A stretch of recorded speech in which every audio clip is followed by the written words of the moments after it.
Thereafter, I proceeded to analyze the circumstances in which Jammu and Kashmir Constitution Act of 1939 came into being, and then considered the submissions under different heads.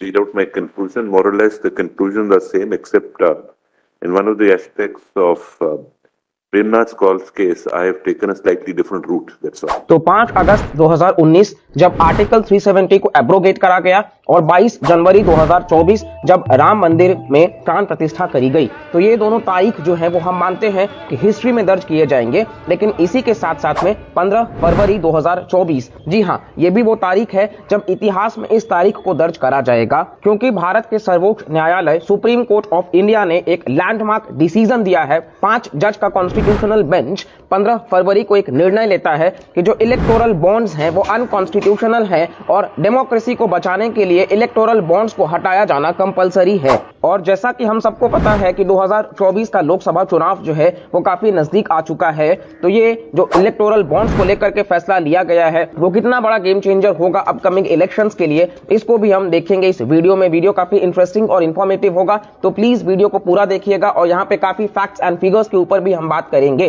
तो चलिए video की शुरुआत करते हैं with decoding with भारतीय। वैसे आप सबको बता दें कि इस निर्णय के आने के बाद में पॉलिटिकल पार्टीज, स्पेशली जो रूलिंग पार्टी है बीजेपी, वो कहीं ना कहीं पीआईएल डाल करके इसको वो चैलेंज करने की कोशिश करेंगे, क्योंकि कहीं ना कहीं आप देखेंगे तो बहुत बड़ा चंक, अगर हम एसोसिएशन ऑफ डेमोक्रेटिक रिफॉर्म्स की बात माने तो लगभग 16,000 करोड़ तक का इलेक्टोरल बॉन्ड्स इशू किया गया है 2018 से 2022-23 तक, जिसमें लगभग 6,000 करोड़ से ज्यादा जो है यानी कि 55% जो शेयर है वो अकेले बीजेपी का है, यानी कि बीजेपी में मैक्सिमम बेनिफिट इस स्कीम का उन्होंने लिया है। तो इसलिए ये सरकार जो है वो इससे बिल्कुल भी खुश नहीं है। तो चलिए हम आपको लिए चलते हैं कि व्हाट आर इलेक्टोरल बॉन्ड्स और इसी के साथ साथ में इसमें क्या कमियां खामियां है, गवर्नमेंट के क्या आर्ग्यूमेंट्स हैं, सुप्रीम कोर्ट के क्या गाइडलाइंस हैं और देश के लिए ये कितना इंपॉर्टेंट है एज अ वोटर, क्योंकि हम और आप जो है वो नॉलेज के पर्सपेक्टिव से भी वोट करने जाते हैं, तो इसको भी हमको बहुत अच्छे से समझना है। तो चलिए वीडियो की शुरुआत करते हैं। तो आइए हम पहले देखते हैं कि इलेक्टोरल बॉन्ड्स आखिर है क्या।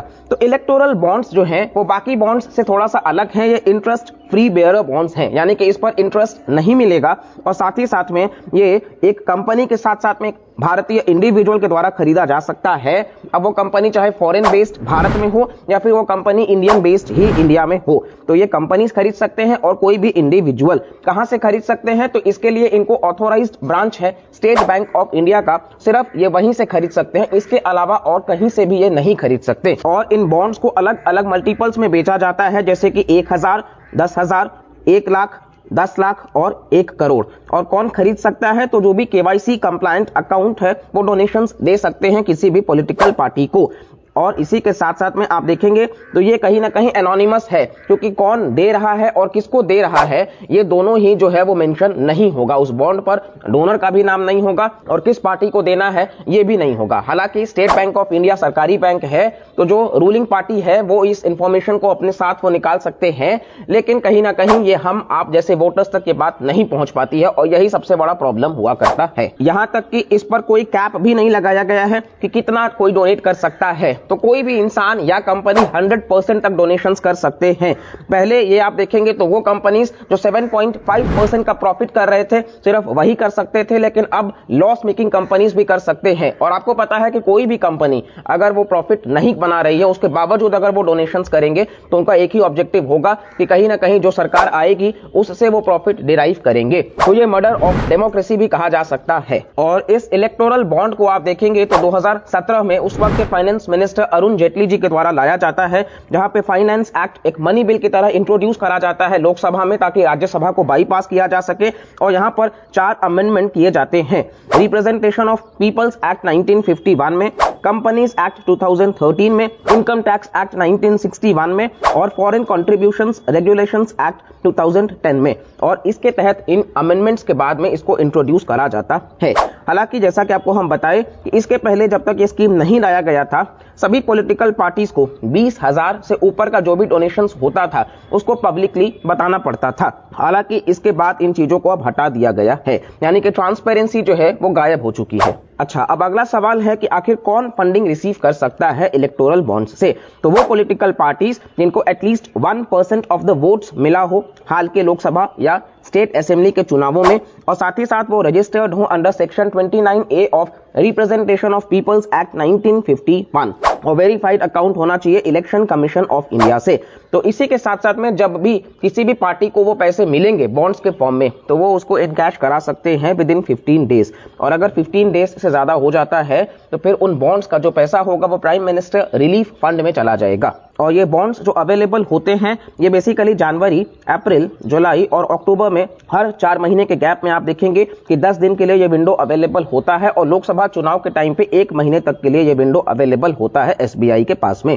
तो अब हम नेक्स्ट चलते हैं कि क्या क्या चैलेंजेस कोर्ट ने रखे हैं सरकार को लेकर के और साथ ही साथ इन बॉन्ड्स को लेकर के। तो सबसे पहला बात जो कोर्ट ने कहा वो है कि ये वायलेट करता है राइट टू इंफॉर्मेशन, जो कि article 19 clause 1 sub clause A में मेंशन है, और ये एक फंडामेंटल राइट है, यानी कि ये जो वोटर्स हैं उनके लिए ये जरूरी है कि कौन सी पार्टी को कितने पैसे और कहां से मिल रहे हैं ये पता होना चाहिए, लेकिन ये उनको पता नहीं है। और कहीं पर भी रीजनेबल रेस्ट्रिक्शंस जो मेंशन करे गए हैं, उन रीजनेबल रेस्ट्रिक्शंस में जैसा कि सरकार का दावा है कि ये ब्लैक मनी को हटाने को लेकर के है, करप्शन को कम करने को लेकर के है, तो ऐसा कोई भी रीजनेबल रेस्ट्रिक्शन नहीं है, इसीलिए पार्लियामेंट इसमें छेड़छाड़ नहीं कर सकती है। तो ये राइट टू इंफॉर्मेशन का वायलेशन माना जाता है, सबसे पहला पॉइंट। और इसके वजह से आप देखेंगे तो बैकडोर लॉबिंग जो है वो बढ़ जाएगा, और साथ ही साथ अब शेल कंपनीज को भी मौका मिल जाएगा कि वो ज्यादा से ज्यादा जो है, शेल कंपनीज दरअसल वही है कि भाई एक इंसान जो इंडिया से प्रॉफिट बना रहा है वो एक मॉरिशियस में अपनी ही कंपनी बना दे रहा है और बता रहा है कि ये प्रॉफिट जो है वो मॉरिशियस से आ रहा है, ताकि उस पर मॉरिशियस सरकार का भी टैक्स ना लगे और वो उस पैसे को भी लीगल बना सके। तो ये शेल कंपनीज कहते हैं। तो ये शेल कंपनीज में भी कहीं ना कहीं ज्यादा से ज्यादा उनके लिए एंट्री ओपन हो जाता है। और साथ ही साथ में जैसा कि आपको हम बताएं कि ये एनोनिमस है, तो कहीं से भी ट्रांसपेरेंसी निकल करके नहीं आती है, और मे बी इन पैसों को इलेक्शंस के अलावा भी कहीं पर इस्तेमाल किए जा सकते हैं। करप्शन को बढ़ावा दिया जाएगा इन चीजों से, और साथ ही साथ में जो बाकी के पॉलिटिकल पार्टीज हैं ऑपोजिशन में, उनके लिए एक बराबरी का स्तर नहीं रखता है, क्योंकि जो भी सरकार डोमिनेट करेगी, जाहिर सी बात है जो सरकार कहीं ना कहीं रूलिंग होगी या बहुत संभावनाएं होंगी, ज्यादातर लोग उन्हीं को डोनेट करेंगे, क्योंकि वो चाहेंगे कि वो सरकार जब जीत करके आएगी तो उनके लिए वैसे काम वो करेगी। तो ये इसीलिए बाकी के पार्टीज के लिए एलिमिनेट कर देते हैं। और साथ ही साथ में आपको पता है कि कहीं ना कहीं ये भी एक भेदभाव होने लग जाएगा कि जो सिटीजन्स हैं और जो कॉर्पोरेशंस हैं, तो आगे चल करके जब सरकार जीत करके आएंगी और उनको पता है कि इन कॉर्पोरेशन हाउसेस से इतना पैसा मिला है, तो वो लॉ जब भी बनाएंगे वो कॉर्पोरेशंस को ध्यान में रख करके बनाएंगे, शायद ना कि सिटीजन्स को ध्यान में रख करके। और कोर्ट ने यह भी कहा कि इससे ब्लैक मनी कहीं से भी कम नहीं हो रहा है, तो इस वजह से हम इस चीज को नहीं मान सकते हैं जो सरकार का दावा था। और बैंकिंग चैनल्स को आप प्रमोट करने की बात कर रहे हैं, तो ये बैंकिंग चैनल्स आप एनोनिमस तरीके से प्रमोट कर रहे हैं, इसलिए इसका कोई भी बेनिफिट नहीं है। तो आगे सुप्रीम कोर्ट ने क्या निर्णय लिया है? सुप्रीम कोर्ट ने यह कहा है कि एसबीआई जो है वो इंस्टेंटली इलेक्टोरल बॉन्ड्स इशू करना बंद कर दे, और इसी के साथ साथ में 2019 के बाद से जो भी इलेक्टोरल बॉन्ड्स इशू किए गए हैं वो एसबीआई इलेक्शन कमीशन को बताए 6 मार्च से पहले, और इलेक्शन कमीशन अपने ही वेबसाइट पर 13 मार्च से पहले या 13 मार्च तक अपने ही वेबसाइट पर उनको वो इंफॉर्मेशन डिस्प्ले करना होगा कि किस पार्टी को कितना डोनेशंस मिला है। अब ये होगा कि नहीं होगा ये समय ही बताएगा, लेकिन कहीं ना कहीं सुप्रीम कोर्ट ने इस बार ना सिर्फ उस फैसले को रद्द किया है लेकिन पनिश करने की भी बात करी है। तो ये अपने आप में बहुत ही बड़ी बात है, बहुत ही ऐतिहासिक बात है, क्योंकि देखिए हमारा देश जो है वो लार्जेस्ट डेमोक्रेसी है और इस डेमोक्रेसी को मेंटेन करना जो है वो बहुत जरूरी है। और जैसा कि हम पढ़ते हैं आर्टिकल 50 में सेपरेशन ऑफ पावर्स, तो जुडिशरी जो हमारा है वो कहीं ना कहीं सेपरेशन ऑफ पावर्स को मेंटेन करता है, और साथ ही साथ में अगर जरूरत पड़े तो वो उन पावर्स को रिस्टोर करके और साथ ही साथ में लोगों के कल्याण के बारे में भी सोचता है। तो हमारा आखिरी सवाल ये है कि क्या ये 2024 के चुनाव में बहुत बड़ा गेम चेंजर होगा? क्योंकि आपको पता है कि जो भी पॉलिटिकल पार्टी हो, यहां पर हम किसी XYZ पार्टी की बात नहीं कर रहे हैं, हर कोई फ्रीबीज के तरफ में ध्यान देता है, फ्री का साड़ी, फ्री का दारू, फ्री का मतलब खाना, तो इस प्रकार से कहीं ना कहीं ये फ्री तो होता नहीं है, वो इन्हीं पैसों से जाता रहा है। तो अब आखिरकार ये जो फ्लो रुका है तो इसके वजह से क्या इंपैक्ट पड़ेगा? क्या बीजेपी का वोट शेयर भी कम होगा?